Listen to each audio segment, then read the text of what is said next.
Welcome. Yes, welcome each one of us, each one of you who is watching live.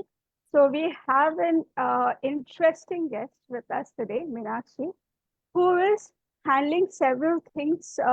Like she is, I want to understand what exactly the while I was talking to you, I know you are writing story, the storytelling author who have recently launched this book called Sea for Courage. How many of you read this book? Actually, if you want to interact regarding this book, you are open to do it because there are the chat session. You can ask her any question. So over to you, Mirashi. Just tell your introduction, and I'm going to explain more because I have heard about Barefoot Counselor. What exactly it excites me to know what is Barefoot Counselor and why this. Just let us know about this.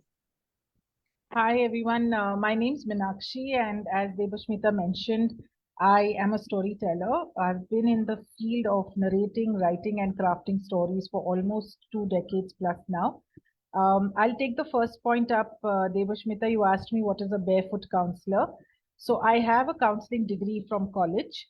I call myself a barefoot counselor because I do not practice counseling and I don't charge for it, but I think I'm an empath, and over the years, over the last 30 years, I can say I've been that person to go to for a lot of people. Um, Barefoot counselor is because I don't give life advice. I don't give them the professional guidance, but I definitely give them a ear to listen to. And in little bit of my life experiences, if I'm able to help them or guide them, I'm very grateful that I get that chance. So that is what a barefoot counselor is. It is across age groups. It is between, I've done that for my family, friends, co-workers, people elder to me. But I just find a lot of joy in being able to help somebody find their path or sort out their challenge. So that is what a barefoot counselor is. Yeah. It's really interesting because I never heard this barefoot counseling, and this really excites me. Yes, I when I meet Meenakshi, I will definitely ask because I have already taken your interview in YouTube once, but I because of so many people, I never asked you that question. But now it excites. It's a good advantage, and I want everybody to take this privilege also to ask her questions. So first we want to discuss that is about why storytelling is important in branding and marketing because it's a daily task for every digital coaches and healer. Yeah, over to you. So, Devashmita, one is let's start at where the story started. Whatever we know today is because somebody told us, or we read it somewhere, or we learned it somewhere.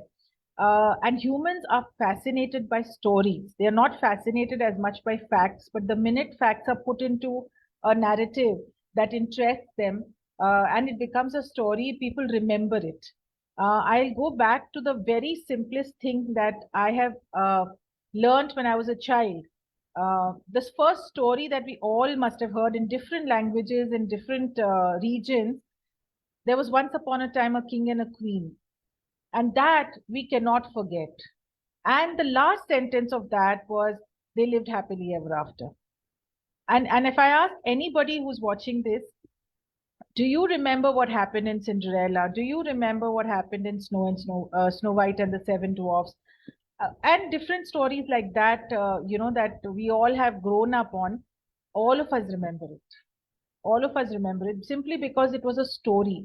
It was not a factual information about actually a king who resided in some part of India with his queen.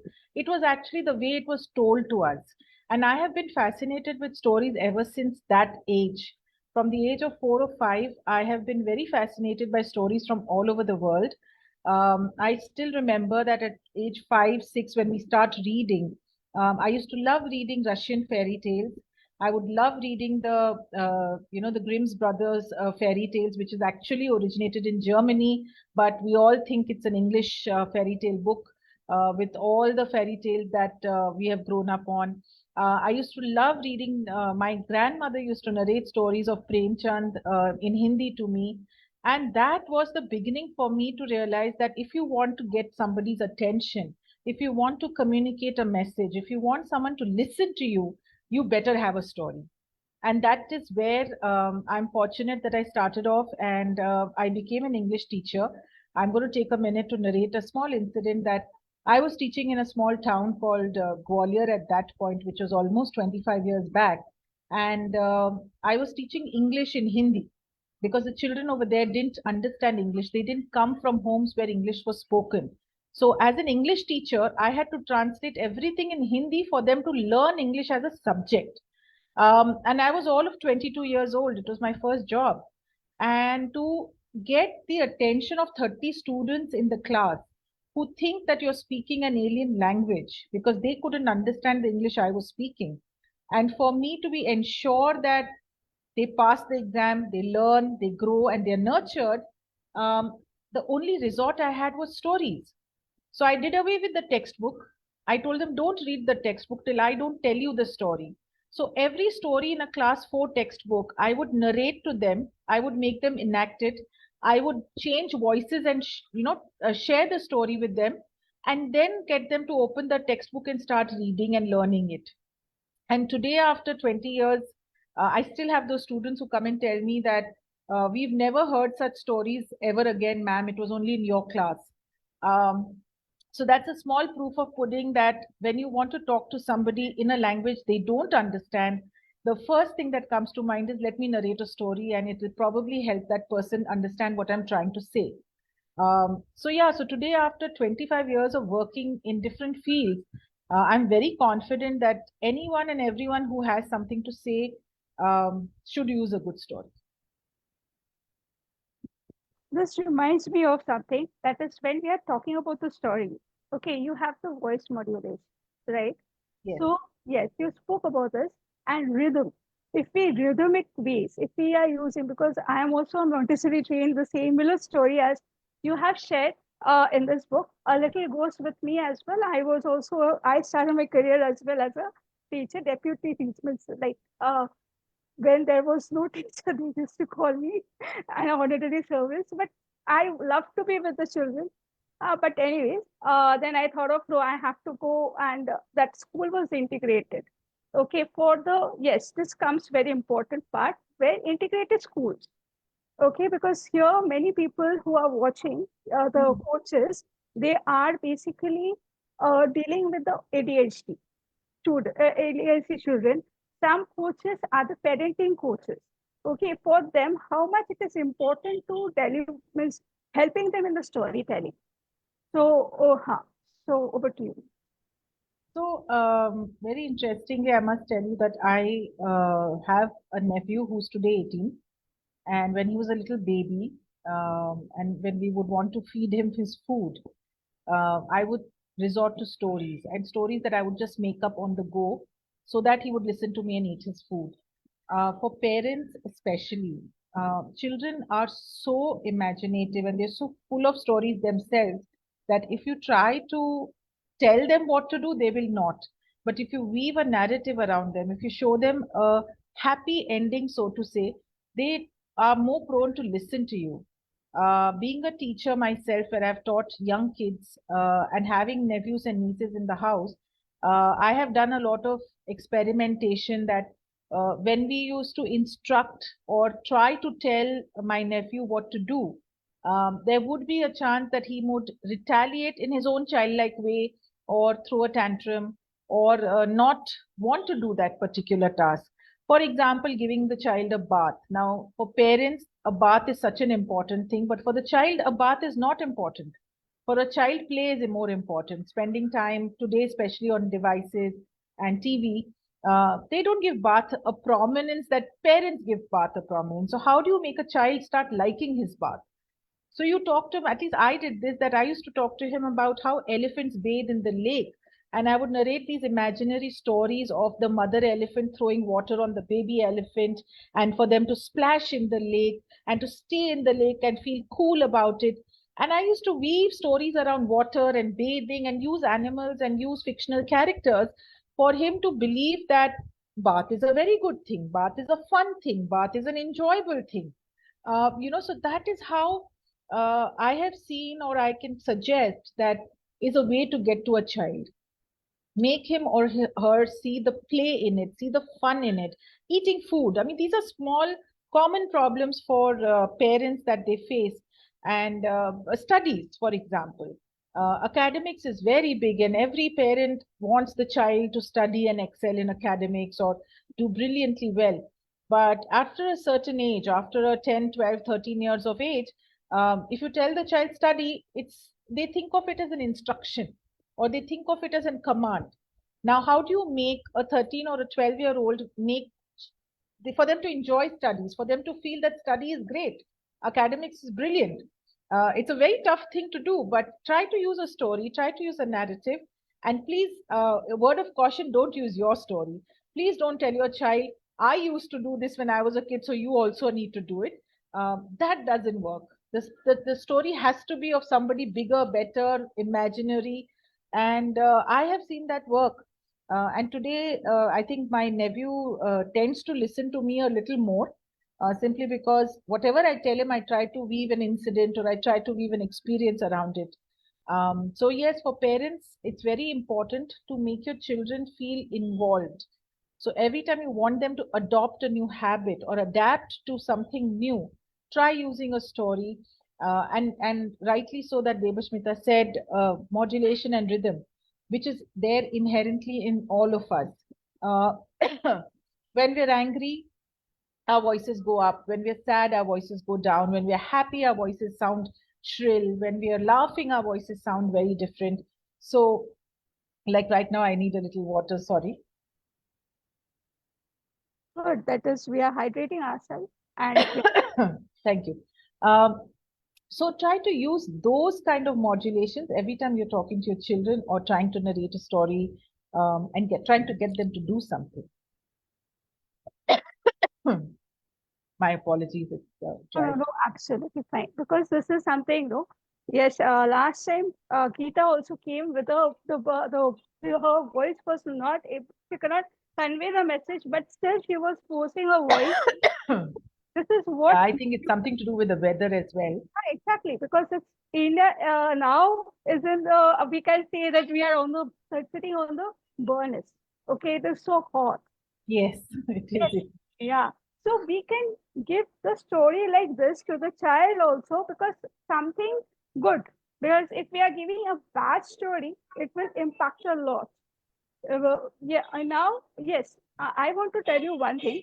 That is that time, that day, my niece came with the one story that my mother told her that there is a, what is, she asked me, what is God? Okay, my mother told her one thing that this is the energy. Okay, this is supernatural energy, and she starts what exactly the debate. Okay, and I told her that see, this is a superpower, and she told me no, this is a super energy. So what is the difference, right? But please make the child understand that the words are similar, but the people can use in a different way. Will Absolutely. yeah, it should not be like confusion. If we are creating a confusion in their brain, it is going to impact in the growth process. Yeah. So, and thank you for giving so much values, Meenakshi, because here many parents are giving like thinking like, hey, my children is going to be in 13 and 14 or in the teens, right? What to do? I cannot interact with them. There is always, as a mother, they are always thinking what to do because they are not going in a path which I am deciding. I recently met some mothers that who wants their child to be Vishwanathan Anand, and today, there is also something which is don't leave your child take the views of the parents sometimes. So, what do you suggest in this case? Because is it good to leave the child to take the decision, or they will be means the influential of the parents should be important in this? In today's world, Debashmita, it has become more collaborative. So even a 5-year-old has an opinion, and a 15-year-old child also has an opinion. And the minute a parent takes a collaborative approach, which is exchanging a dialogue and having a conversation. In fact, I do have an opinion on this, that a lot of times children say something or they use a word or it's not the right word, but let it be. Every time we try to teach them the right thing, they start doubting themselves. That is point number one. Point number two is, um, if you want the child to do something that you want him to do for his, obviously for his good, have a dialogue. And again, over there, stories help a lot. It's not about telling the child right, wrong, pros and cons. It's about convincing his little but sharp mind to agree with you. And the minute a child agrees with you, so for example, you took the park incident. So I want the child to go to park number A while the child wants to go to park number B. So I can use factual information that park A is closer to the house, it has less mosquitoes, it has more people, it is more green. And at the same time, I can tell him a very nice narrative that, in park A, I've seen these dogs who play and they're so cute and cuddly, and the grass is so green, and the breeze is so nice, and the swings are so high. I make it sound interesting to him rather than factual. And automatically, a child mind, because it's like a sponge, it starts imagining those beautiful things in park number A. And eventually, the child will say, that sounds really nice, let's go there. So for the child, see, a child, especially children, and I think they're children till they're about 16, 17. They stay children for the parent for a long time. And that is where using adjectives, using nice words, see, whatever you're saying is triggering a thought in that child's mind. When you say study, the child thinks of books, and in one place he is stuck with 10, 15 books. When you say eat, the child, so it's immediate, it's a triggers for the child's mind. So when you want the child to do something that you would want him to do, trigger his mind in a positive way. Trigger his mind with words that resonate happy imagination. And then you can definitely try to, and then the child may say that, but park is too breezy. Why should I go there? I'll feel cold. And then you will just tell him that, listen, it's such a hot day. It's great to feel cold. So let's go there. So it's about that kind of a dialogue that when you engage in a child's imagination or his response, chances are that the child will start agreeing with you much faster than he or she ever did. So I can't think of a better example where stories play a very, very prominent role is in the parent-child relationship. It's I've in fact I used to tell my nephew to narrate stories to me when he was a child so that I could trigger a little bit of his imagination, and I would just let him narrate whatever came to his mind, however imaginative and disconnected the story would be. He would tell me 5 parts of 5 different stories, but I would just say yes, yes, and I would sound excited and I would accept it because I wanted him to learn the art of weaving these words together, to be able to communicate with me more than just factual answers or instruction based conversation. So I think the same thing applies when a parent talks to a child. The minute you start using these words, you will see that the child has a very different response to what you want him to do. Interesting. Now the question comes, what excites you to choose this profession? Because the way you are narrating the story, I am personally getting hypnotized because when you are talking, and this question comes, can you hear me, Meenakshi? Is my voice Yes. audible? Yes. So what excites you to choose this profession, storytelling? Because first this, and second is how hypnosis can help in this case, in storytelling. What prompted me to choose storytelling? It's a very long story, Debashmita, and I don't think I can cover it in this, but Okay. I'll just give you a brief glimpse that I'm quite a lot of things in the sense that in my career I've been a teacher, I've been an artist, I've been a theater person. Today I'm a marketing person, and I do a lot of brand and communication work. But all my life, the common thread that has been is people. I love connecting with people. I love talking to people. I love exchanging notes with people. And I think that no matter what the business is, you can be the owner of Apple, the tech company. You can be the owner of a Kirana store next to your house. You can be a gardener. You can be a homemaker. The minute there is a story between you and me, we're connected. And I saw that very early, and I said, the best way, no matter what profession I choose and no matter which city I live in, no matter which country I go to, stories are something that automatically tie people together and in a happy way. When I started working in events, and when if anybody watching this understands events, it's basically setups and production and experience to the people who are coming for the event. And that is when I started realizing that it's not just about the set, it's not about the stage, it's not just about having a nice hotel where these people come. It's about what is the story you're telling them, what is the experience that I am crafting for them to feel memorable about it. So I used to pay a lot of attention to the content that I was creating there and the stories that I was narrating. I would like to say that I have narrated stories about countries and cities that I've never been to. And the compliment that I have got in return is that you're talking like you lived there. That's a very big thing for me. And I felt very happy. I said, oh God, I've convinced you. This was an incident that happened with a very known client of mine, and I was researching for an event in France for him. I have never been to France. In fact, the city is Monaco. It's a small country. I've never been there. It's the richest country in the world after Vatican. But we were planning to do the event there. So I had studied so much. I researched so much and I crafted such a narrative that after 3 hours of meeting and talking about it and telling him what I plan to do and how I plan to do it there, he just stopped me and he just asked me, how many times have you been there? And I, in my most humble way, told him that I'm waiting for you to take me the minute you sign up this contract with us. And he could not believe that I've never been to that place. But I'm still giving him a picture as if I lived there.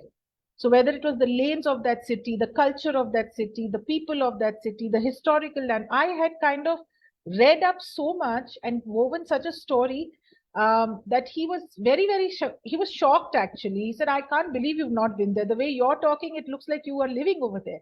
And that's the power of story. And this was one of the biggest projects at that time we bagged for my company. And it was all on a story.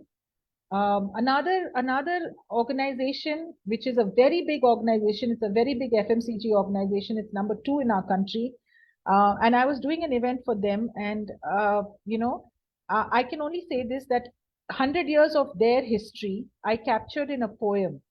And that in 7 minutes, I narrated 100 years of the history of the company in the voice of an 8-year-old girl.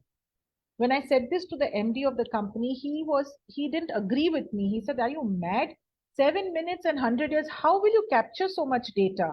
How will you put my entire company's legacy in 7 minutes? And then you want an 8-year-old to say it? An 8-year-old can't, narrate things properly. 8-year-old child is like on stage. The child may get scared. The child may run away. The child may not want to talk. And I was very sure that my story is going to work. And I told him, give me one chance. And I wrote a poem which entirely described 100 years of history, exactly in 7 minutes, the poem narration. And then we interviewed a lot of young child actors, so to say. We were looking for a young girl. And I found 3 young 8-year-olds in Bombay. And I just gave it to them and I said, can you do this? It's one of my proudest projects because we took these 8-year-olds to 23 cities and we did this show and there was not one mistake in the narration of that poem. So this is the power of storytelling. 7 minutes and 100 years. So whoever's listening to this, if you can imagine 100 years of a lifetime captured in 7 minutes, and if I'm able to do that successfully, then I do know how to tell a good story. And that's the power of story. But imagine if I had to if I had published a 1,000-page manual just to talk about 100 years or factually put everything, nobody would have read it. Very few people would have read it. But the poem is something everybody read, heard, understood, and enjoyed. So to answer your question, Debushmita, that is why I'm in this profession, because the power of storytelling is something that I see every day. And not only in my home life, in my work life, I see it everywhere. You sit in a cab and you ask the cab driver, how are you doing? And he will have a story to tell you that it's so hot, traffic, the weather is bad, the money is bad, and he'll still have a story to tell you. So yeah, so that's the interest why I'm so passionate about stories, and yes, I'm very fortunate that it's become my profession now. You are giving me the reminder of Mark Twain, 100 days, 100 places he visits, but he has not visited anywhere. Okay, he wrote the book. I didn't recollect the name actually, Mark Twain. Okay, Uh, nice. yeah, so the thing is, I am also, I have the same thing goes with me also. With Rahul, the way he told about that in grammar class he slept. And in our session, I'll just share one of this thing. In Rain and Martin was being taught in our school. Okay. And I really hate Rain and Martin because this grammar I never understood. What is past perfect? What is present continuous? It's better. This, I love literature. I love Shakespeare. I love this William Wordsworth. Okay, this excites me. Their stories, there and this Mark Twain. When you are talking about this, that person has also not visited, but his story is talking like that. And I think that I am also taking an interview of Mark Twain, and I don't know. Sometimes I feel you like Buddha, and sometimes I feel you because your story. If you remember, you have posted one story of in Sea Courage. That is, I will be sharing the page. Uh, Recently, where you visited in Benares, right?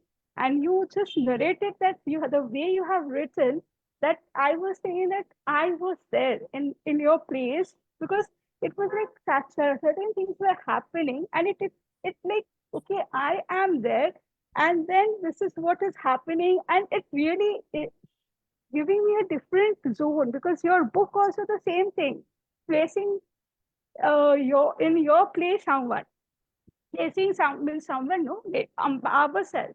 It's like so much genuine and so much like it attracts the attention of the people. Now, next question is this because this question comes how to write more precise story to attract the audience because audience attention because the many who are watching they're all coaches, spiritual coaches and the healers, they because they have learned about writing a long story. Okay, people doesn't have the time to read long story. How much precise, how much attractive, so that the audience can get attracted and they can guess the needs. Yeah. Sure. So, one principle that I follow is don't write the way you see it, write the way they understand it. So, this is one of the common things that most people don't get. A story is not for you, a story is for the person reading that story. And in that sense, that when you are writing something, when you're narrating something, and when you're talking something, who are you talking to is the most important question to answer before you start. Anything I do, I keep in mind my recipient, my audience. And it does not matter how well I speak English or how many books I've read or which city I live in or what is my designation. It just doesn't matter.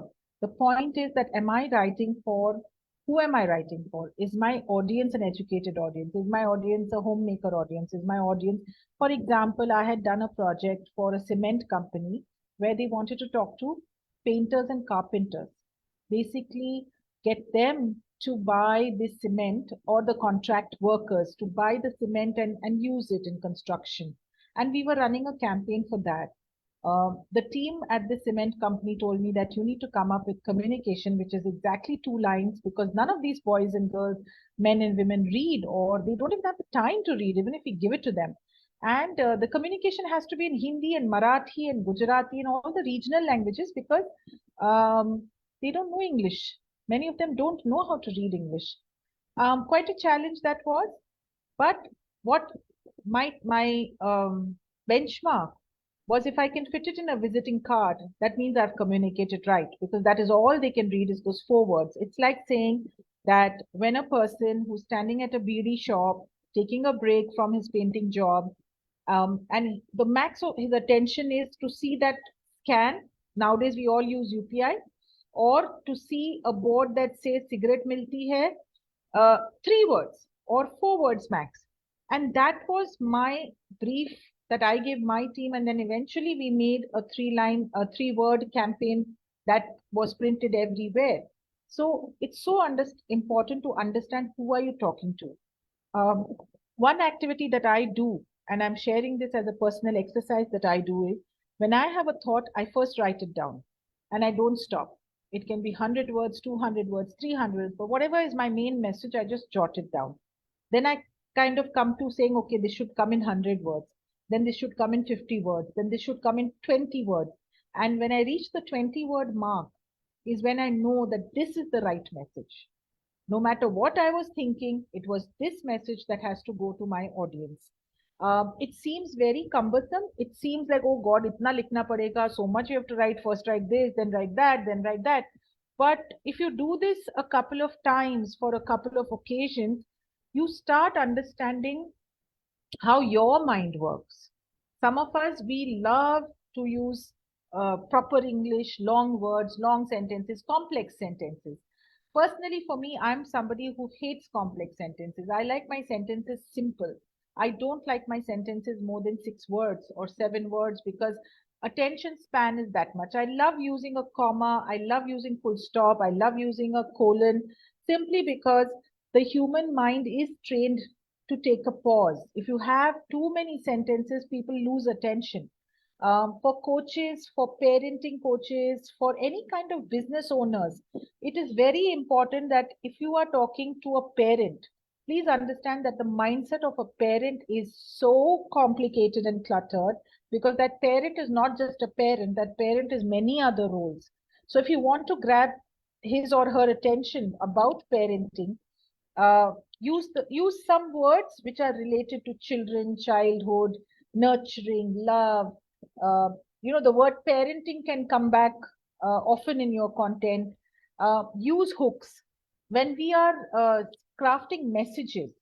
And if I have to take the laziest person reading my message into consideration, I will make sure that my first line is very, very interesting. The middle line somewhere is extremely interesting, and my last line is interesting, and in between it can be anything because that is all the person remembers. So, this is like a proper structural trick to write good narratives or good messaging is to be able to think of the laziest, busiest, most distracted person in your mind and then write for that person. If you have written for that person, then you have addressed the entire audience you are talking to. And like you were talking about hypnosis earlier, Devashmita, words are also hypnotic.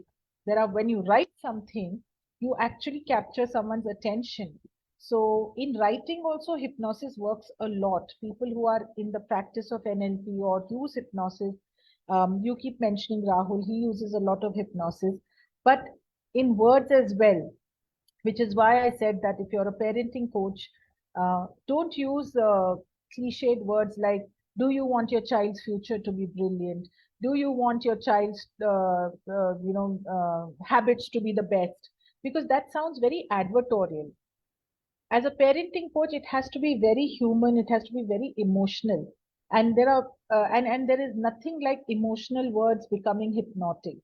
So, and no sense of responsibility. It's more of a sense of um, empowering. So, when you're talking to parents, you need to empower the parent and make the parent feel that you are only trying to help. Because no parent wants to feel that they are bad parents or that they are not competent parents. So, choice of words is so important. Try to keep empathetic words, try to keep adjectives, try to make it more human. And that should work when you're trying to craft a message to your audience. Most interesting when we were just discussing, my niece bought this. Okay, I don't know from where she heard means the discussion was happening with you. Okay, and this is the dictionary. Okay, Oh, how sweet. this is the web because we used to see when we were young Webster dictionaries and Oxford dictionary, and this is something where she was playing Scrabble with my mother. Hmm. This when you're making the sentence, when you're making the words, this also engage, right, with the child Yes. because so storytelling is something. Yesterday we were learning something called framework, right? So in the framework, how to engage the writing, the when you are just talking about the main line to be attractive, middle line to be this, more attractive, and the last line to engage the people. So this reminds me of, if you have read this in grammar, that is, we have been asked, right? The big, they have given us big thing, big writing, or you can say, make it in short, right? The paragraph. Yes, pressy writing. Express, huh? So I Yeah. was just yes, that also excites us that time, that how to write it, but that we have not taken it seriously during the school, because the teaching was not that much attaching us, right? Because yeah, but the explanation was not happening the way it has been expressed. I'll tell you one thing about myself, that is, I am from the local board. Okay, that is from the state board. My mother is from the ICICI board and my brother is from CBSE board. So what we did is, like, when we were young, that time we used to read, my mother used to give us books and she used to read the same book with us. And she asked us to express the English version. I was not too good in English because my in my school there was nobody speaks in English. That time the local language was there, highlighted. So my brother is from CBSE. He is very good in every vocabulary. Here the main thing comes, the child starts comparing that your child knows this, your child, your Hmm. so in this case, how to stop this, and making them aware about the way through storytelling, or making them aware about the language. Because as mentioned in your book also, some, that is, you have mentioned that in the previously in Hindi was being taught in your house, right? You speak Hindi, and the conversation when you are just in the other state, the communication becomes a little difficult for you. Many children having the same issues. So how to cope up? Uh, I'm surprised you remember that incident.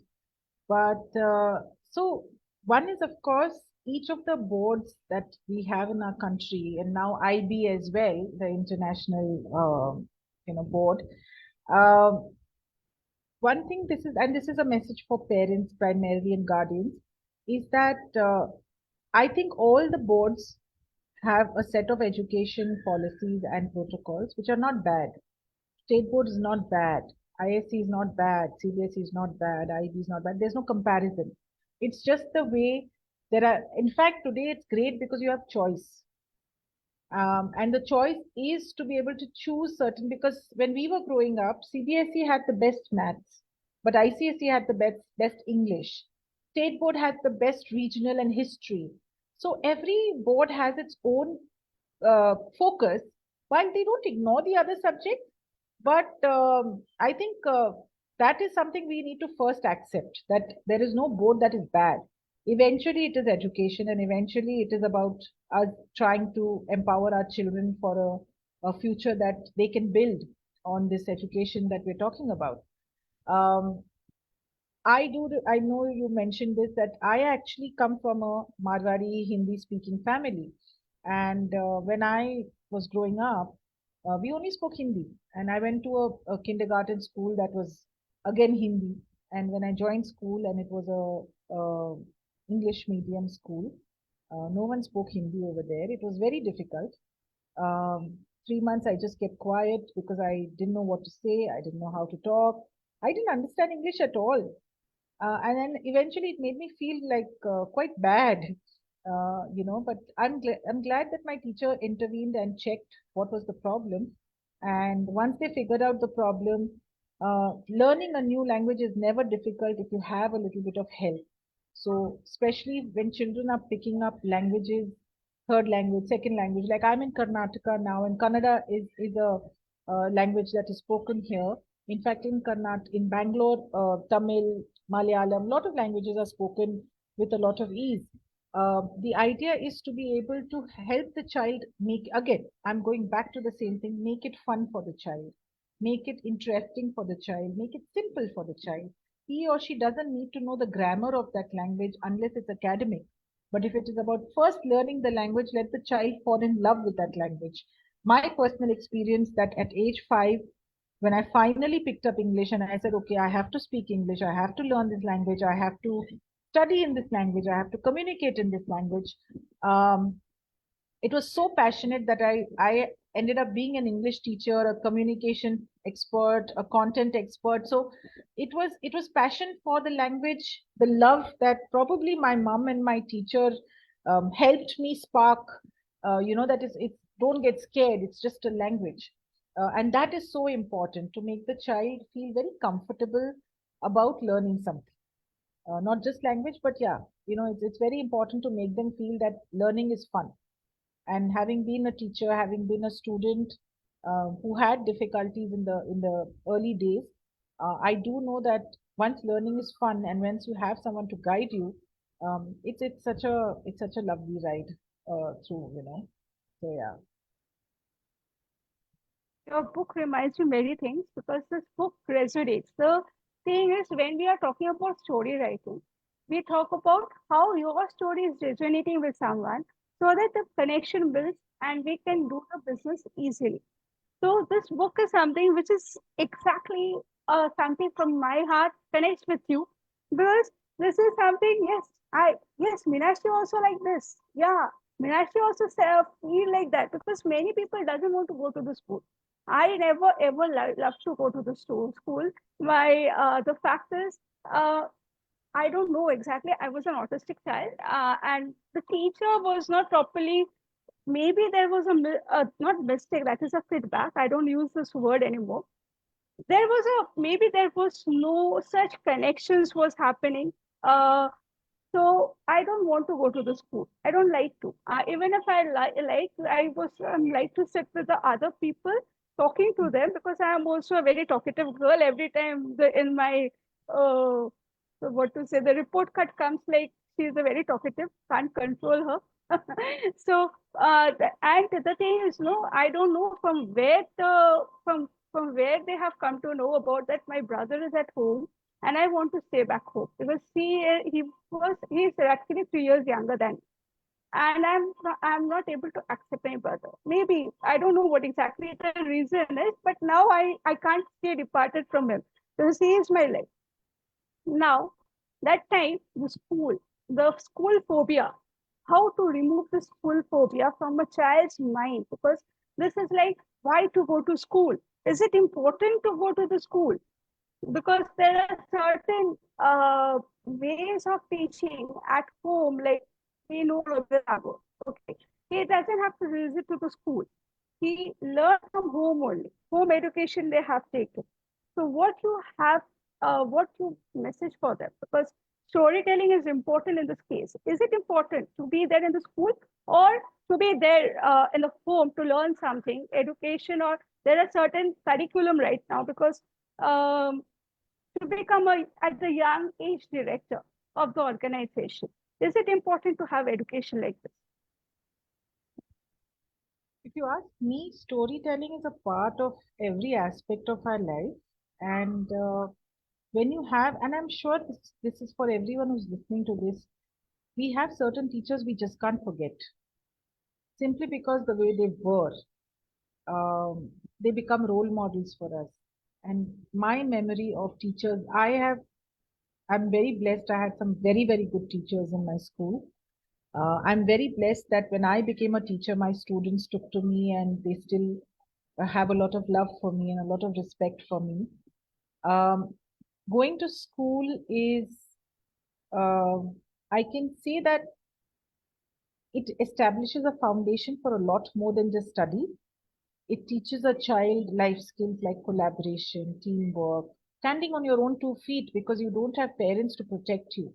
So you have to look out for yourself. You have to defend yourself. You have to uh, convince people of what you're thinking all on your own. And that those are life skills. So I am quite pro going to school because it shapes you to be ready for what will happen when you grow up as life complicates and complexities come in and you have job and you have a lot of other things that come into life. A school teaches you how to multitask because in a day you have to learn those 6 subjects, you have to play, you have to read, you have to eat your lunch. The have to, if you take that in a positive way, every child can become an extremely well rounded individual. The challenge is that the have to is taken as I'm being forced to do it. And that is where the storytelling comes in. Teach your child that have to is not about force. Have to is just about the urge to do it, the need to do it, the fun to do it. Um, I must tell you this, that when I left my school after 10 years, I was in the same school from class 2 to 12. And the when I was leaving in 12th standard, my teachers told me that they have never seen somebody who is so well rounded, because I was in everything. I was topping my grades. I was in acting. I was in dance. I was in sports. I was in a debate. And I thought that if not for school, who would have given me these opportunities? And I give a lot of credit to my education, that has shaped me into being a person who enjoys multitasking, who enjoys stories, who enjoys different kinds of narratives. I was in a defense school, so March Past was a very big part of our life. We had to do parades, and it was very, very like, regimented in terms of a schedule. Many children hated it. But if you look at that from a very positive angle, and if you're able to tell your child that parading in that field only brings a sense of unity because you're doing it together, seniors, juniors, teachers, everybody's together, united under that house flag that somebody carries, and you're parading in unison, you're going together at something, and that sense of camaraderie cannot come in anything else. So even the school curriculum has been designed in such a way, that I believe, because again I've been a teacher, so I do know there are loopholes in the delivery of that design, but the design is almost like preparing you for everything that will happen after you turn 16, 17 and you go to college. So I'm a very pro school person. When I say school, I believe in that system of, or and that design of exposing the child to so many things, certain things that are mandatory, certain things that are choices. Because even that, can you imagine if your child said, "I don't want to eat; it is my choice." That's when you end up telling the child that no, it's a mandate. You have to eat. There is no choice, right? But the school teaches you that maths is a mandatory till 10th standard, no matter how much you hate it. But playing in the field in lunchtime is a choice. Participating in a dance competition is a choice. So if you look at the entire design of a school life from 3 to 15, 16, they give you a very good balance of choice and must have. So it's all about, again, it's about, Devashmita, how you look at it and how you see, make your child see it. When two children fight, you know, and your child comes home and says, I fought with this one, he's not my best friend anymore, and he told me this and he did that to me, and have you, many parents now, they just listen to the child because they know that in 20 minutes or 1 hour or one day, that best friend will come back. It's just a momentary lapse. It's just a momentary feeling that the kid is having, that this boy is not my friend anymore. So every time there is a hiccup at school, you need to address it as a momentary lapse, and you need to make, be more optimistic with the child. Try to explain the design of education to the child rather than tell the child, no, no, you have to go to school. There is no choice. And the same thing, see, I'm not averse to homeschooling. But like I said, I'm pro education in a school because it just helps children learn so much that parents can't teach. Parents can guide, but when you're in the community of like-minded, like-aged, similar-aged kids, you know what to do, you know how to do, and you learn along the way.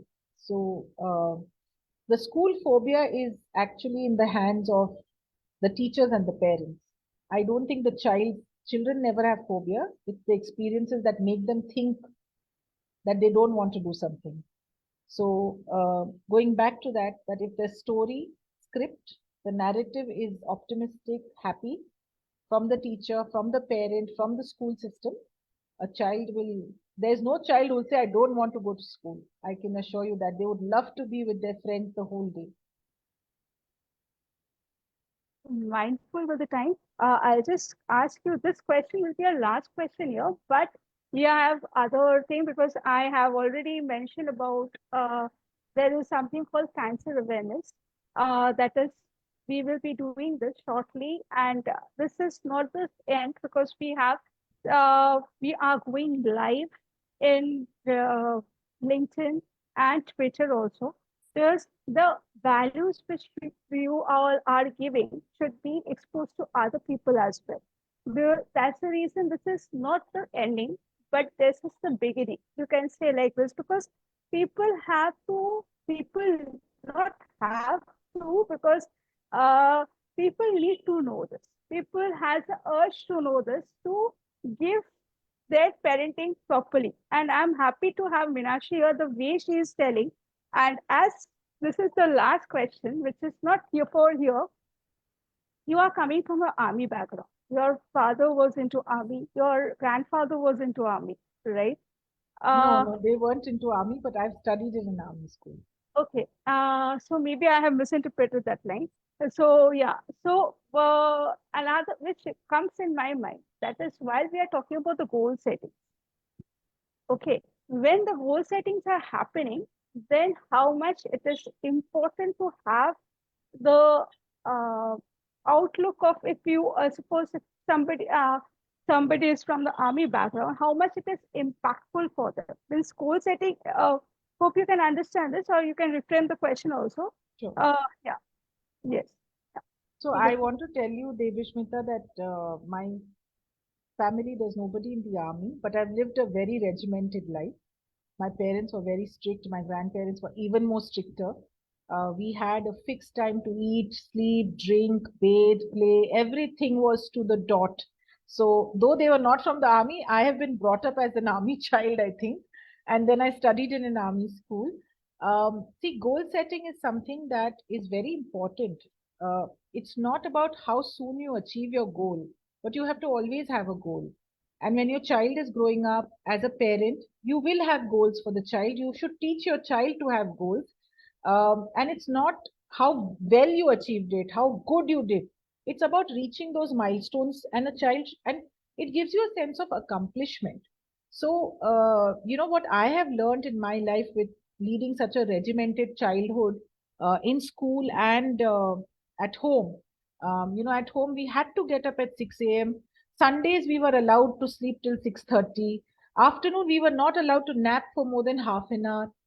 Tea was at 4 o'clock, which meant 4 o'clock. You didn't get to eat between 4 o'clock and dinner time. You didn't get dinner before if you didn't have a bath. So a lot of things that were very, very regimented. Like I had to polish my own shoes. Though we had help at home, but I still remember from the age of 5, 6, we were taught to polish our shoes. We were taught to, iron our own clothes when we were 8, 9, and 10. And in that army style, my parents, my father used to check if there's a crease on the shirt or if there's a crease on the school uniform. So having seen all that, the best part about that was small goals that they would set for us. My house was full of pets. My father was an avid lover of animals. So we had birds, dogs, rabbit, turtle, parrot. You can think of any domesticated animals, and we would probably have them in the house. Rabbits, uh, you know. So my dad used to set goals for us between me and my siblings outside of schoolwork, outside of playing, outside of relaxing. We had things to do in the day or in the week that we had to accomplish. So whether it was washing the car or bathing the dog or taking the rabbits and making sure they poop outside the house, feeding the parrot, small tasks, but they all ended up being, and he would evaluate us on a monthly basis of how successful we've been, how friendly the pet has become with us, cleaning the cages of the pigeons, which is not a great, it's a very smelly job, but so I think goal setting helps you stay focused, enjoy the journey, because that is the most important thing. Once you reach the destination, there's nothing, but it's the journey. And I'm just going to take a minute to tell you that I finished my cancer treatment in 2019. I've released my book in 2024, not because I couldn't find the time. I was waiting for the right time. It was my goal to finish 5 years in remission and then release my book. And if you read my book, um, you you will see very little mention of the medical terminology of the cancer I had, but you will see a lot of stories uh, because that's what I want people to remember. The book is not about the medical history of my illness. The book is about um, how it is, or how I dealt with it, or the fun I've had with it. And that is also goals, Devashmita. So I think being in army school, being such a strict environment at home, today I am at a point where everything in my life I set small, small goals. I know why I'm doing something, and I try to achieve that goal, in that time. So goal setting for any age group just gives you a sense of commitment and accomplishment. So I love to get even small children, they give them small goals. We do it. The child eats this much rice, that's a goal. Then we say, okay, eat this much, and then we tell the child, okay, now you eat chapati also. That those are goals. We are already instructing, or we are already inculcating our children to have those goals. So as parenting coaches, you'll see these nuggets when you talk to parents. Just try to make them more beautiful and amplify them with stories, so the parents can go back and make it happy goals for the children as well. Yes, exactly. The link will be given of the book. You can purchase this book because while I'm just reading the book, yes, the terminology, as you mentioned, is less, but the one I have saw of the 100 shapes, right? It excites me to know more about it. Yeah. So definitely I'm coming with that questions and everything in YouTube because some questions I have taken down from here, which is coming, and that will help people because I am in a different thinking process about this. Seek for Courage. This is the book link which I'm going to share in the description box. I request everybody to please buy this book and read this book and follow her page, the FB page that is C for Courage. This is the way you today also you have posted something in the Instagram, right? And Facebook also. That is regarding the places of Goa, right? The Yes. song exactly reminds me, Arey, why I'm not in Goa. And then and immediately I saw that page where you have mentioned that during that time the urge for the Goa means you want that water and see today you are in Goa, you were in Goa, but Yes. you are again coming because of some reasons. Anyways, this is if you have set a goal and if you definitely you will get this. Because you have to have a 100%. time, right? Because yeah, so we are all grateful that you are here, and we all know the cancer part because my father was also a cancer survivor. So the chemotherapy, and even not only this, my sister-in-law's sister is also suffering now from breast cancer. So, and I have mentioned in one of the group also that this 112-year-old having a brain cancer, another is blood cancer. So cancer is increasing. Why? Because of this, I'm bringing something definitely for the help of the people. And this awareness is important to stop this because there are lots and lots of stresses we are taking, and this is causing this metabolic disorders. So definitely we are coming because definitely there are certain things which we are planning also. And I want you to come in the LinkedIn. I want you to be into Twitter. I want you also to be into that the discussion also because as mentioned before we start, we have already had a discussion how to go beyond that because there are lots and lots. Our things have been planned. And I'm blessed to have you because the connection is so much blissful for me because every time whenever I listen to you, I'm learning many things because the storytelling, the way you write the story, I think that yes, I am there. Yes, not only me, those people definitely can connect because connection is important in the story. Thank you People, so much. That's very kind of you. yeah, because this is the true thing which is coming from my heart because I am reading so many stories. As mentioned, no, from childhood, I'm reading Charles Dickens stories. Okay, I don't know how many people have known about Charlie Chaplin's story. Because Charlie Chaplin has a very pathetic life, but still he is always making people laugh. When I just read that story, I can't stop my crying. Those who are like me, the literature best type people who love to read because of my mother, this has come to me. Okay, my mother always asked me to read this type of books, learn about this people, Charles Dickens, William Wordsworth.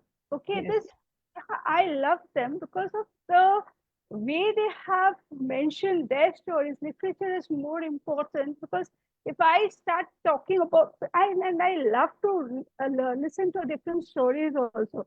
You can create a story from there as well. Suppose from your story, today I can create some good story, which because you have given me a bulb on right now. Being into this profession, I was thinking how to write an advertisement for visiting to the colleges. Okay, from the morning I was stuck, and I was just trying, and the thing is, so I'm not able to understand how to draft that. Right now, it has given me some means interest. Why not I write in this way to attract more colleges? Right. So the conversation, the storytelling also gives certain things. And I want to request you to just to share about your the book club. You have recently started, right, Meenakshi, about the book club? Yeah. Yes. Um, so I have a book club. Like Devashmita said, I'm very passionate about reading. I think to be able to narrate good stories, you have to read a lot. You have to be very observant of what people are, what's around you, pick up nuances from everywhere. Um, in this new year, started a book club, Devashmita. It's called Curl Up Book Club. Curl up because reading should not be a task. Reading is something that you just curl up on a sofa and enjoy a story, a very good story, whatever it is. So I wanted that philosophy for my book club. I didn't want people to feel that it's a chore or it's a monthly task. We started, it's 3 months now. I've introduced 5 books. I have about 25 plus members. But again, over there, the philosophy of this book club, Devashmita, is not about finishing the book in the month. Very honestly, I have people who are working, people who are homemakers, people who are mothers, parents, they're working stressful jobs. Um, the philosophy of this book club is join this club if you want to try, if you want to build, and if you like reading. So we have started with books that are under 200 pages. Under 200 pages, you have to read a book for 1 month in a month's time. And if you've not been able to do it, it's fine. I compare this book club to a wardrobe. So when we go shopping, we buy so many clothes with something in mind. I'll wear it for Durga Puja. Okay, no, I'll wear this for my friend's birthday. Or I'll wear this for a party I'm going to. Or this I need at home because I have to lounge at home. So we have so many ideas when we go shopping. So my book club is like that wardrobe. Keep collecting the books every month. I promise you, someday you will read all those books. So it's not something which is that if I have announced a book, you have to finish it in 30 days. It's about just having choices, having those stories around you.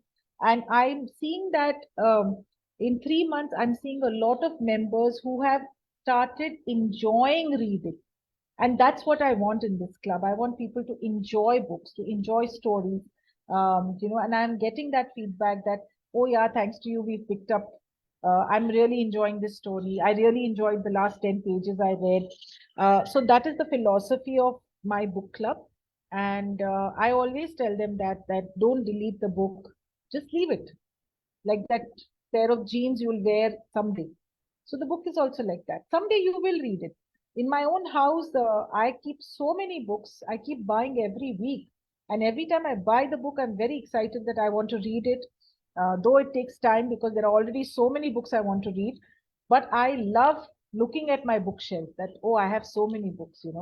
And someday I will be reading each one of them. I will finish it. So yeah, so that's the book club, and I'm very proud, very happy that people are joining it because of their interest in reading. And we are slowly building it. Right now, it is 200 pages and less.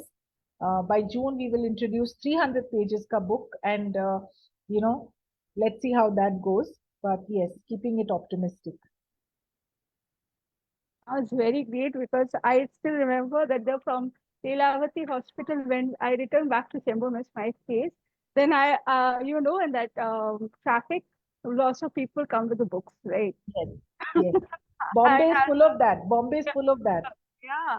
So Yeah. I used to buy that book for my mother. Are you going to finish it? I was like, yeah, I just buy the book. It's important.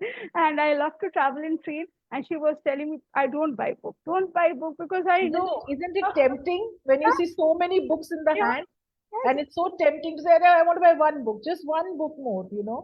yes. And I am a die-hard fan of Dr. APJ Abdul Kalam. I finished all his book. Oh, Okay, so nice. Yes. yeah, yes. And what exactly happened in the train when we are just and I asked my mama, please buy this book because this is train journey from this when we have to travel down to our Kolkata to this Oh, yes, yes, West Bengal to yeah. yes. So it's complete 24 hours, 40, even 48 hours journey. I need something to read because how long will I converse with her? Right. So, and she wants my time. I can understand that. 24 hours, I used to tell her, see, I give you 24 hours, rest 24 hours, you have to leave me. So, and that book will make me happy. And she Yes, agreed in this. And she is also an avid reader. So very nice. this also happens, right? Because this reading habits comes, I think, from the genetic part because she loves whatever she gets. So the magazine also she doesn't leave. So all the things have finished in one day. Even my brother also an avid reader who completes a book in a day. Okay, and I don't take I take at least 2 weeks to 3 weeks to complete a book because I read by word, and I have thousand questions. Even if Rahul is also running one this thing that is I hypnosis book club. So here also he is given us task.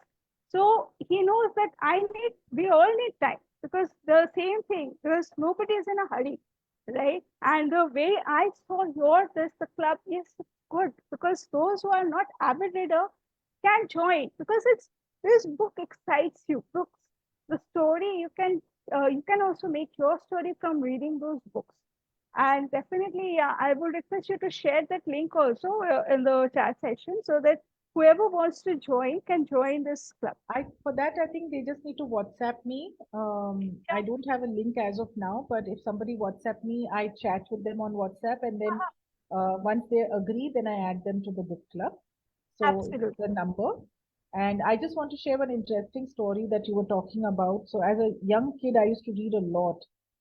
And I must say that my mother was from a Hindi medium school. She didn't her education was stopped at 10th standard.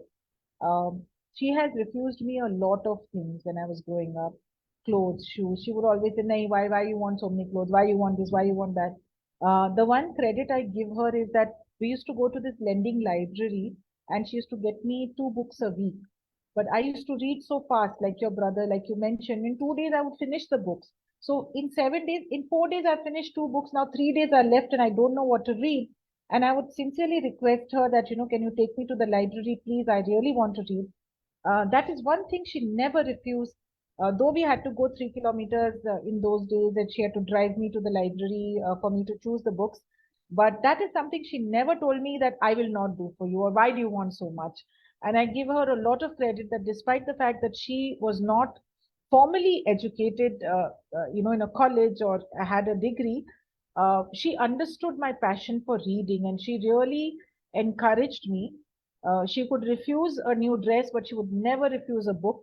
Um, and I think from there, my passion just got more and more ignited. That today, for me, books is everything. If So, that is why in this book club, I just want to ignite that little passion. You don't have to be a bookaholic. You don't have to read every day, every night, every hour, but just fall in love with books. So that is what I'm trying to do in my book club now. Absolutely. This reminds me of one story because the stories will come because when I start learning my synthesizer, because rock on music, right? Rock on movie was there, and it Yes, excites me to buy my synthesizer. I bought it with a beat, this and the passion. And the person who came to teach me, he was teaching me from the AMA degree. There is not the basic. He thought that I know everything. Okay, and he was teaching like this way. He starts teaching me from the song. The thing is, we were not basic. Anyways, that happened. Okay, and then he taught me one thing, that music, your books, reading, it is your best friend.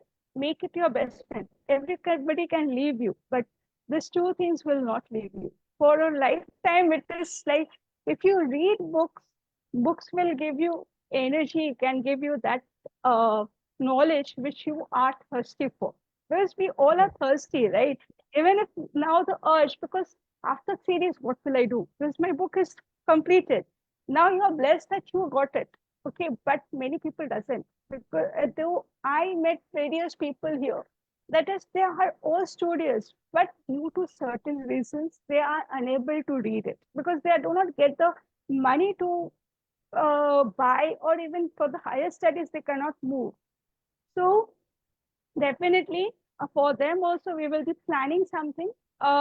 Because we don't want the waste of the knowledge. Don't want the waste of those people who have tremendous energy to learn. Right. Okay, we will definitely help them. We will planning, because as much as I discuss with you, my ideas gets open up. Because many things are, I know there are certain things, everything is been like, okay, I'll do it. Okay, I'll do it. This was, but we are not taking the steps. The thing is pushing. Okay, this is comes NLP and hypnosis. When you the word when you are talking, and I gone beyond something, because when I'm using the beyond, I'm self-hypnotizing myself as well. Yeah. And this gives, and when you are talking, I think that I am in that place, I'm doing this. Okay, and that is the reason Leelavati came. That is the reason so many things are coming in my mind, that yes, books, yes, the smell first. Have you smelled the first, when you're buying the book, the smell, the Yes. first printing smell, that excites, right? That gives the other aura to learn the finish the book, right? Yes, so many things. But Yes. yeah, I can smell that as well. So I can understand the books is something which excites us.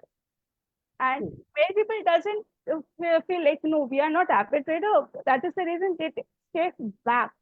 But you have taken a great initiative that for the avid, those who are not avid reader can come. Yes. Even if we see one dress, yes, it is there, we have to fit, we have to become we have to do our weight loss like this. The book is also like this. Yes, I have to finish it because it's there. It's Yeah, really I'm hoping amazing. that happens. But like I Yeah, said, it's more about triggering and igniting that interest rather than addressing people who are passionate about reading. So yes, the community is about that, about supporting each other, reading to each other. It's more about just getting that interest going. So yeah, surely. Yeah, definitely. Because when as a flock of people, as a flock of birds also, you can see one is eating, then other will definitely come to feed themselves. So like this way, right? When one thing is near me that excites, right? I spend the money for it. Even though when we are purchasing a product also means, uh, then it is urged, right? We have already bought that course. We have to hmm, open it. We have to see it. correct. Where it's always happening. This is something which excites. Yes, I spend that much money. Yes, I spent on recently, last year only I spent on Sweta Samota something Hmm. on and I have not opened up a book, this course, but I published my book on 13th August. That is, but the fact is now it is exciting. I have to, because this is now what exactly I'm bringing up is very important, and I need her assistance for the same. So this will help you. Is if the book is like this, it is okay. I will read it. No, it will open up by default only if you buy the book. Yes, Uh, yeah. some So point of view.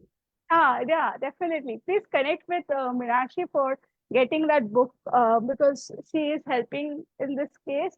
Those who are not avid reader, but you will become an avid reader definitely when you will be in the group discussing about this. Yes, yes, I like a new dress. I bought it and I and I wear it and see it is now coming. So when this excitement was slow and female, this discussion one starts. Then the male also starts commenting like, yes, you know, this is what happened. And then this the I'm not distinguishing like this. And then the fact is, it excites. Yes, I will also buy this book. The person who was not thinking, Meenakshi told today, means 20 days ago, and she forget about that book. No, she will not forget about it, but you have to buy that book. So I have Definitely. to tell you this that I normally give a PDF in the group Yeah. because people don't have to buy. So I give them a PDF that they can read. Uh, but because of the group, a lot of people have started buying books. Oh no, we'll buy it on Kindle, we'll buy a physical book. And some of them have messaged me also saying that, I'm buying a book after so long, but it feels so good. And I Yeah. actually told them, I said, I've given you the PDF, why are you buying? No, it's something to hold the book and read it. So I'm glad that the group, the community is also encouraging them to buy books now, which they probably didn't earlier. But though I'm giving the PDF, they still want to go and pick up a copy. There is one person who actually went to a bookshop and said, I'm buying all the four books that you have asked us to read because I want to feel the book. I want to enjoy the story Ah, rather than the PDF. So that is also happening. People are now they're starting to buy books, and store them in their house. So that's also yeah. nice. Yes, and you have a very good quality of interaction and the story. When you are also narrating from your views, definitely it excites. Yes, yes, yes. Meenakshi told about this. Yes, I'll definitely go to the store and read about it. This something which excites people, and this is something. Yeah, and yeah, you are most welcome. The way the interaction happens, the book, even if anybody is asking for the book, some people yes go and buy the book and then they are not taking any this thing any actions about it whether the person is reading or not. No, not like this. Read, share your learnings. This is also going to be what I do. That is, I read the book and publish the learnings in the form of HRM hypnosis which I am spreading. So, how it is related with this? If you are giving that type of things, and apart from it, whatever you are simple, just read the book, whatever the learning, just share it. That Yeah. also gives you a great insight. Yes, I have read that. Now I'm reading your C for Courage, but there are certain questions. Why it is coming? Because I'm reading in deep. I need time to read it because there are certain things which I have to ask. Right? If you ask, you will receive it. If you are allowing, you will receive it because there are certain things. So something the storytelling while reading the book also you can say that if I resonate with my business, how it comes, how it True. implies. True. Yeah, so book reading is very important. I would request, I will be sharing all her details of her LinkedIn, of the C for Courage page. Please follow her.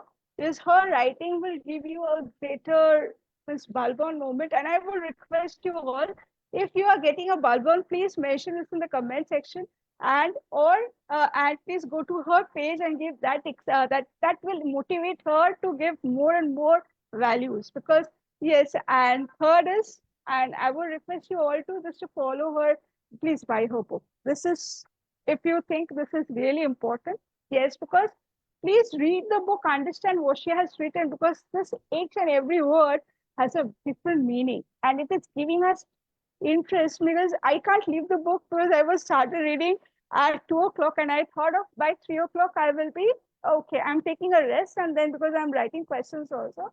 And it went on till 4 o'clock. My mother told me, Ari, you were supposed to take a nap, no? I was saying, wait, I'm reading.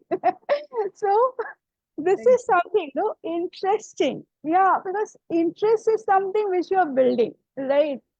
So this is rightfully, I will request, please go for this book and please read. And whatever you are understanding, please connect with her, talk to her, and learn from many things from her because she is unique. Seriously, she has given me a bulb on right at this moment. I was stuck from the morning, and now I got a bulb on. That is yes, If I just generate like this, how it happens. And tomorrow I will do the, for sure I'm going to use this technique.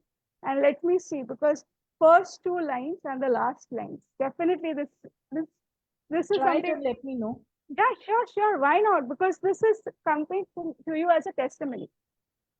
Because this, while you are doing the branding, I want you also to be in the coaching business with us. Someday, someday, Debashmita, dekhte hain. Like they say, Inshallah, agar Yeah, if the universe wants me to become a coach, I will. yeah, But right now, I'm happy narrating stories and writing stories. yeah. And thank you so much for inviting me here. It's really very heartfelt. I will not say thank you, but it's really heartfelt to have conversations with you, which later people will also get to see. So Yeah. thank you so much for inviting me for this chat. Yes, and this is really very helpful for everybody. And I'm blessed to have you always in the connection. This, the universe connects people with the same, what exactly I thought as the brain, the same wavelength. Because your story and my story resonate a lot. I have personally messaged you, if you remember, something that is, I don't want to bring into social media. I'm not that much courageous because I'm at home, and I know the reason why I'm talking to you, because the you know my background right now, because I went and I told you why you are courage, see for courage, everything I have mentioned. So it's something really, the book is very touching, and the book is really will change your entire life. That much I can tell you, because I become bold and I can open up to her. When I am, because it is something which I have subdued myself for a longer period of time, which I never want to, because there is restrictions at my place and certain things, right? So, but I don't know how I write it to you. How I wrote, this is the magic of the book. And thank you very much for releasing my that the pain which we are having for a longer time. This is something, no, you and Rahul is a blessing, because you people know how to give space. This is the blessing. But of time, the right now also the space, that is space means when you are just listening, that is the space. When you are just explain, helping somebody to express. This is what we are blessed to have you all, both of you. And definitely, Meenakshi, I want you to be into this zone. And I will definitely write to universe, please make a coach as fast as possible. Yes, you are genuinely, देखते हैं. yes. And whatever you are just doing also, it has a great impact. Because I will be calling you sooner or sooner to push you. Please become this, please become this. And start doing Thank you. yeah. I don't see myself there, but yeah, maybe. Who knows? Yeah, who knows? Because this is because your story is the story of many women. Thank you. Thank you. Yeah. So, as you know, I was, yeah. So, as you know, many women in my family also, your story resonates with many people, right? So, I really hope that the message of this book reaches many people. It's my story is just the medium to be able to say things that can help somebody else. In that sense, I think my getting cancer also was a reason. The universe must have had a design over there. I don't think there's a day I have felt bad that I had cancer or I've cried about it. Um, because I was very confident that there is a bigger message in this entire challenge that has been thrown at me. And if this book can help a few more people, can help somebody understand how to deal with challenges or how to feel empowered when you're feeling very down, then I think that I'm just the medium. I think that is the bigger message that I was supposed to give, and it just seems very exaggerated when I say I didn't cry and I didn't feel bad, but that's the truth. And I didn't do it alone, but I know deep down that I didn't cry for the illness that I had. Because I think at that point only I realized that I was meant to go through it so I could share my story. I could help a few people understand that uh, life is not good or bad. Life is definitely not pathetic. Life is just is, and that's all. Life is, full stop. We make it good, we make it bad, we make it pathetic, we make it happy, we make it exciting. And that is the ownership that I have taken for everything I've done in my life. And if you read that book, if you read my book, See for Courage, um, it will show you those incidents where I've had to take life decisions. I've had to go down certain paths which have been challenging, but I've never blamed life for anything. Life is bindas, it's good. So yeah, so I hope people read it and in some form it inspires or motivates or empowers them, helps them. So what comes to me is that cancer, if we break it, career to care. If you are not taking career to care, because sometimes the stress is going to come, right? Yes. So yes, so this cancer is for caring, okay? And see the courage. See, for so many things you have written also. The I would love to read that. See for courage, see for because your branding and marketing creates that seed with see how many words you can create it, and that is what you have to create your life. This is the I'll courage has tell you one thing, Devashmita, and to all the people who watch this. Uh, Many of us love adventure movies. We love movies. Romeo and Juliet is one of the most read books in the world, or stories that are known, whether it is Romeo, Juliet, Leila, Majnu, whatever it is that form that love story genre. The king and queen story, the evil witch in it, and the demon and the devil and the dragon that comes to kill, and there is no story that attracts a human being and does not have a tragic element. So if life throws a curveball at you, you have to realize that it's just a curveball. And because of that curveball, you will have an interesting story to tell tomorrow. So anyone who's watching this, you can read books that were written 500 years back, 300 years back, 200 years back, 10 days back. You will see that you get attracted to stories that have the highs and lows, that have the tragedy, that have the adventure, that have the suspense. And life is like that. We have happy moments and then something happens to us and we are faced with a challenge. But we have to always remember that after the challenge, again, there will be a happy moment. And that's what happens in books. That's what happens in all stories. And that's what will happen in any of our stories as well. So that is something that I think all of us should remember that no challenge is permanent. It's just there, comes and then it goes. And if it doesn't go, then we learn to accept it and live with it and live happily with it. this reminds me of two things. First is the world is a stage and we are the puppets in the hands of the god.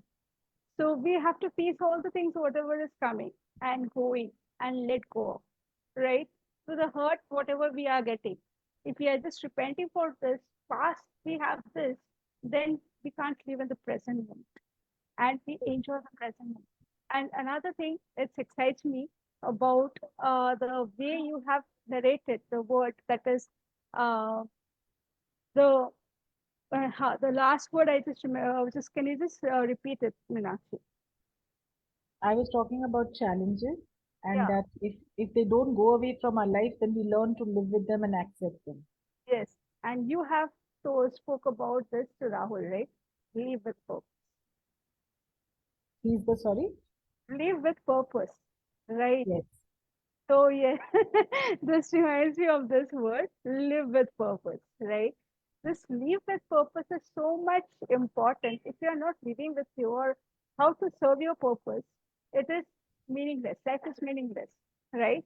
The time we get, because Rahul helped me to get my purpose. I don't know that day what I told Rahul. It was the, he was helping me to get my purpose, and I was so much agitated. He has to, I think he was inside my brain that day, and he was just fighting with my brain, and I was so much agitated. I thought of leaving this career, this coaching business. But he asked me, think of your purpose. And then later on, after the 1 hour, I got my purpose, and he helped me. And the time he spoke, that Meenakshi taught me to taught me this word, to live with purpose. And he come and spoke, means every time he spoke, told about this in the social media also. So this is something that is live with purpose. Yeah. So yes, and I would suggest everybody because there are lots and lots of things to discuss, lot of things to learn. Is when I met Mirash, I think so it is 8:30. It is going to be 10:30 or it is going to be 12:30. But yes, there are lots and lots of things because it's We'll not meet again. We'll meet soon again.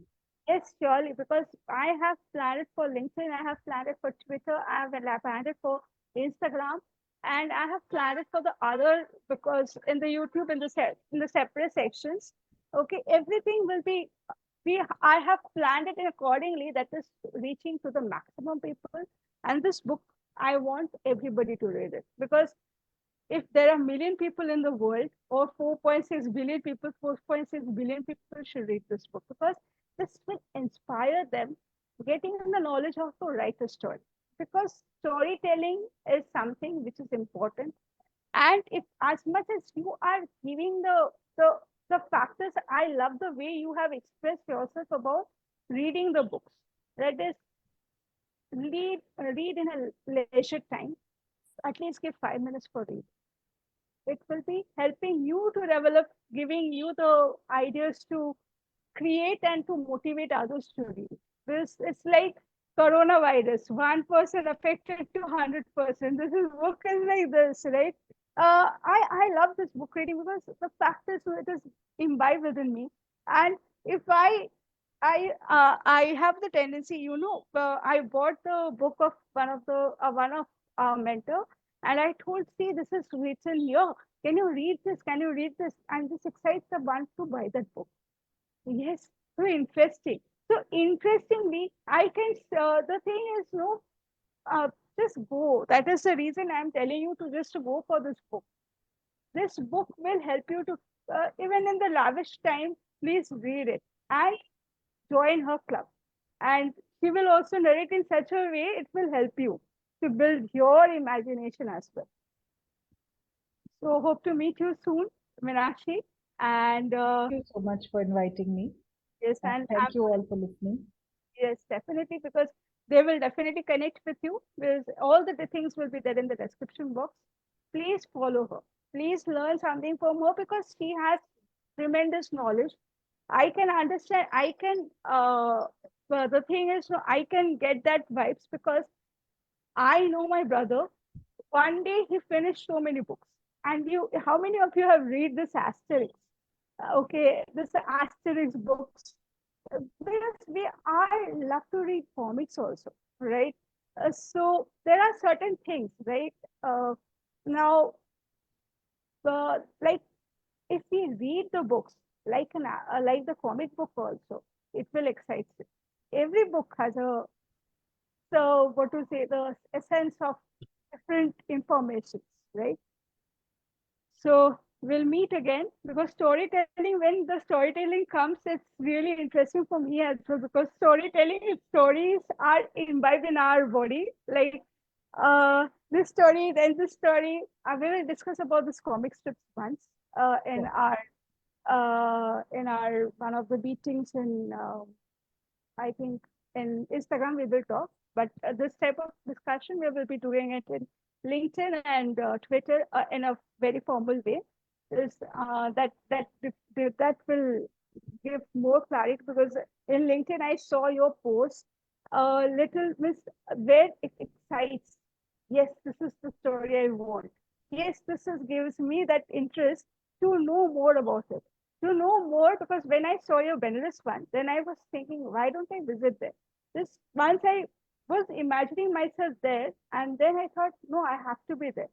It is like similar to one of the if you have been in Trambeshwar in Maharashtra, it was reminding me of that experience. It's unique because this is the reason storytelling is important.